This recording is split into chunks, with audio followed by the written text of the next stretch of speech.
បាទអនុញ្ញាតគ្រប់នឹងជំរាបសួរដល់ពុកម៉ែបងប្អូនថ្ងៃនេះខ្ញុំបាទគូសារ៉ាត់មានវីដេអូមួយបង្ហាញពុកម៉ែបងប្អូនប្រភេទនេះជាប្រភេទម៉ាស៊ីនពូអស់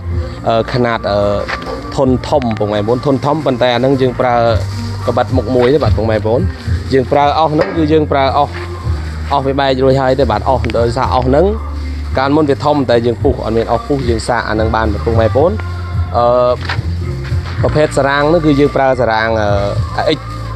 សារ៉ាង X ហ្នឹង86លីបងប្អូនបដូលវា86លីសមីរបស់វាបើយើងគិតទៅវាមកទឹកកន្លះបងប្អូនប្រភេទដៃជាដៃអីហ្នឹងគឺយើងក៏ប្រើជាប្រភេទម៉ាស៊ុំនេះបាទបងប្អូនអត់បានដាក់ថ្មីទេបាទម្ចាស់គាត់ចង់បានជុះស្រុកគេបាទហើយជាប្រភេទនេះគឺយើងប្រើកាប់លុនបងប្អូនអត់រញ៉េរញ៉ៃទេយើងប្រើជាប្រភេទកាប់លុនអត់ប្រើជាប្រភេទខ្សែពៀនឬក៏ដុំជ្រៀងអីទេគឺយើងប្រើដុំបូមមួយគឺប្រើការបានបាទបងប្អូនបាទថ្ងៃហ្នឹងខ្ញុំបាទគូសារ៉ាត់នឹងសាកឲ្យពុកម៉ែបងប្អូនមើលបាទថាការពុះរបស់វាហ្នឹងគឺលឿនប៉ុណ្ណាបាទពុកម៉ែបងប្អូនទស្សនានៃការពុះទាំងអស់គ្នាបាទពុះឲ្យពុកម៉ែបងប្អូនមើលបាទប្រភេទហ្នឹងគឺលឿនល្អបាទការពុះគឺលឿនល្អបាទ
បាទបងប្អូនណាត្រូវការកម្មង់អាចតាក់ទងមកបានបាទលេខទូរស័ព្ទខ្ញុំដាក់ខាងលើបាទខ្ញុំបាទគូសារ៉ាត់អត់មានអីច្រើនទេបងប្អូនទស្សនាមកជុំបាទ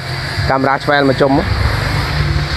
ទស្សនាមកជុំបាទបងប្អូនរូបរាងវាស្រស់ស្អាតបាទប្រភេទហ្នឹងគឺប្រភេទពណ៌ទឹកប៊ិចខ្ចីអានឹងទឹកប៊ិចខ្ចីចង់បានទឹកប៊ិចចាស់ក៏បានដែរបាទបងប្អូន